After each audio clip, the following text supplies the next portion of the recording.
pessoal, sejam todos bem-vindos, todas bem-vindas novamente. Eu sou o professor Rodolfo e essa é a nossa quarta e última aula na nossa sequência de correção das aulas do material de língua portuguesa para os 8º anos. A gente já falou nas aulas 1 e 2 sobre o gênero narrativa de enigma, na aula 3 sobre o gênero cordel e agora na aula 4 a gente vai corrigir as atividades referentes ao gênero cordel, tá certo? Vamos lá comigo? O objetivo da nossa aula de hoje, portanto, é corrigir as atividades de 2 sessões da apostila. A sessão em seu caderno e a sessão em nossa identidade, que por sua vez se referem aos textos 2 e 3 da apostila, os 2 cordéis que foram colocados à disposição de vocês no nosso material. O primeiro cordel se chama O Novo Coronavírus e o segundo cordel se chama Do Barro que Viemos. Vamos lá? Antes da gente começar a correção propriamente dita, vocês já sabem, já estão acostumados, a gente vai contextualizar, vai trazer para vocês o contexto de produção e algumas informações relacionadas tanto ao texto quanto ao autor.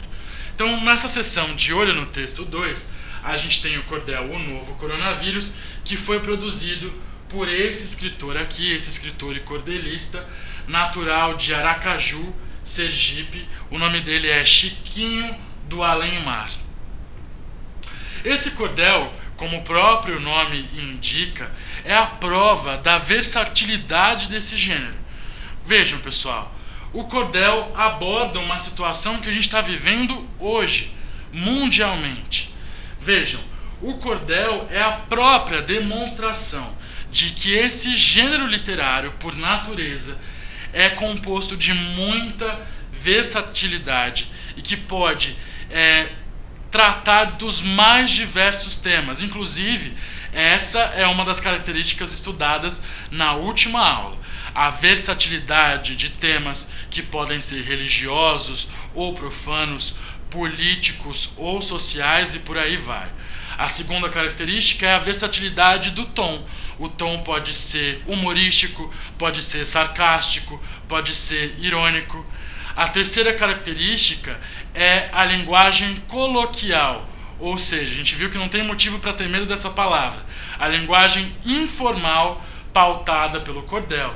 E a quarta e última característica que a gente estudou e que a gente gostaria que vocês lembrassem muito bem com esse material é a presença de rimas, de uma métrica específica e de marcas de oralidade. Lembrem, cordel é um texto vivo, feito para ser lido em voz alta, para ser recitado, para ser cantado. Portanto, é um gênero que precisa ser ouvido. Por isso que é tão importante, para que ele não soe artificial, que eu tenha ali um retrato do jeito, da forma tão especial de se falar aqui na região Nordeste. Esse cordel em específico foi criado para alertar a população sobre os cuidados necessários para se prevenir contra essa doença que estamos enfrentando, que inclusive causou o nosso distanciamento, não é isso? Portanto, é um cordel muito atual. Vamos responder algumas perguntas relacionadas a ele. Portanto, em seu caderno, a primeira pergunta eu queria saber: qual o tema central desse cordel? O coronavírus, ou a doença causada pelo coronavírus, que é a Covid-19. Como se chamam as ilustrações que geralmente acompanham os textos pertencentes ao gênero cordel? Xilogravura. Lembram que ao final da nossa última aula a gente estudou que xilogravura e cordel guardam entre si uma relação muito especial? Um complementa o outro, um aprofunda o outro?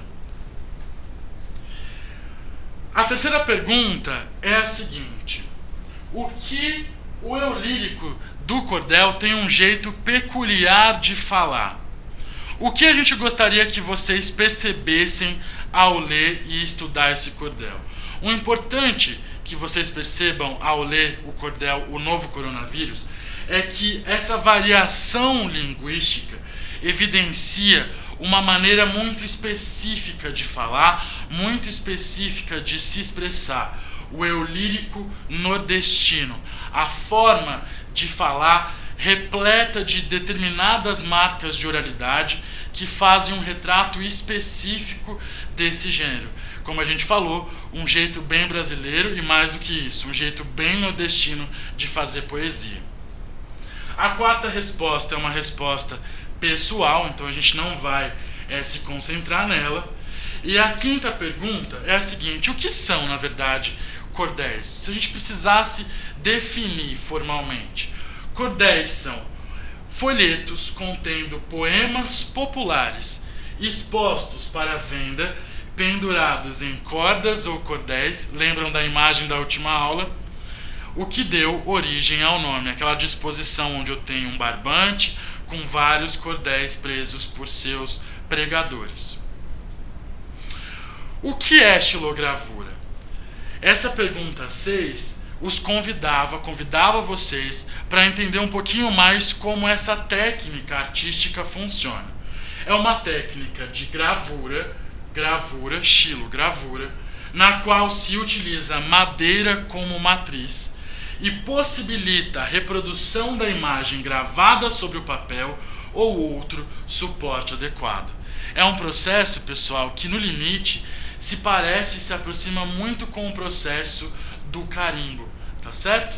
Você tem o emborrachado, você tem a madeira, você carva a madeira, tinge ela de tinta e usa ela como matriz para carimbar a mesma imagem em vários tipos de suporte, tá certo?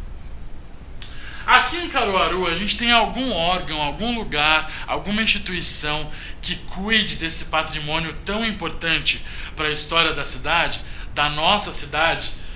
Sim, existe a Academia Caruaruense de Cordel, que tem por missão institucional ser a guardiã desse legado cultural tão rico da cidade de Caruaru.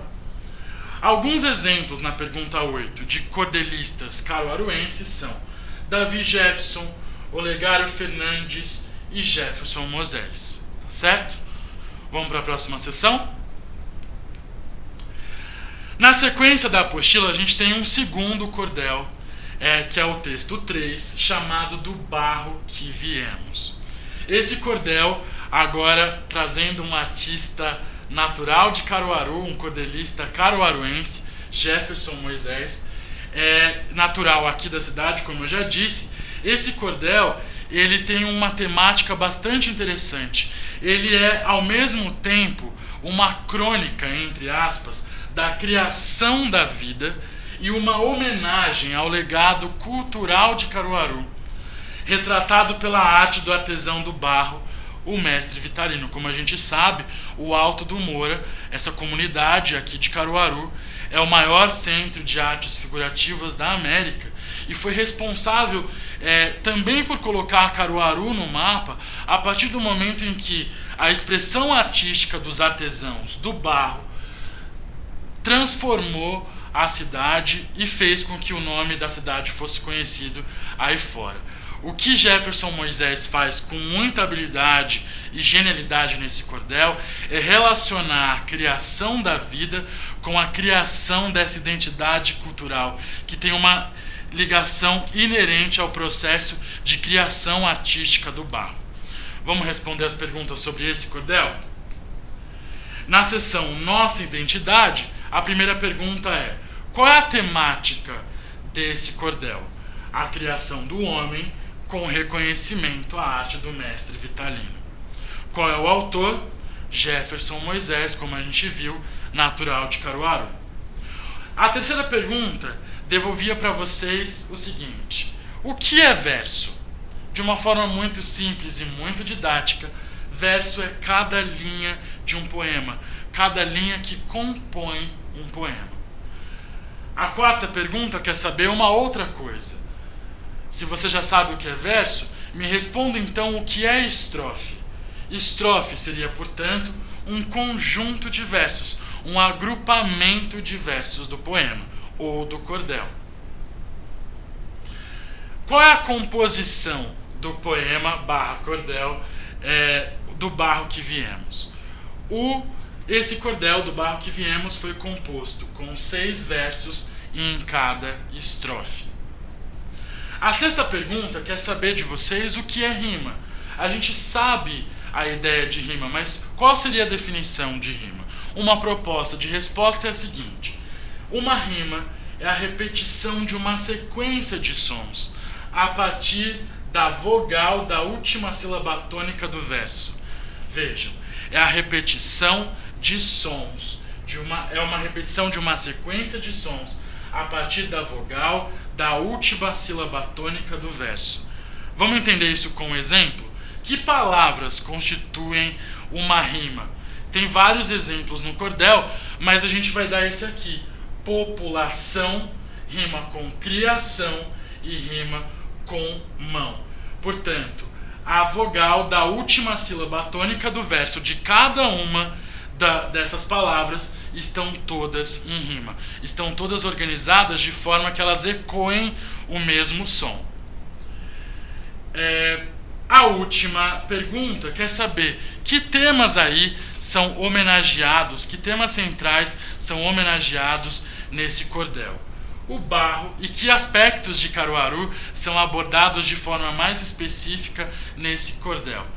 O barro, a importância do barro para a identidade cultural e artística da nossa cidade, e a figura do mestre Vitalino, esse gênio pioneiro na arte de moldar o barro para contar a história aqui do Agreste, tá certo? Pessoal, foi um prazer estar com vocês no decorrer dessas 4 aulas. Eu agradeço o seu esforço, a sua presença e reforço que, em nosso nome, a gente não vê a hora de matar a saudade de vocês e de nos reencontrarmos, dessa vez não virtualmente, mas em sala de aula. Muito obrigado, até a próxima.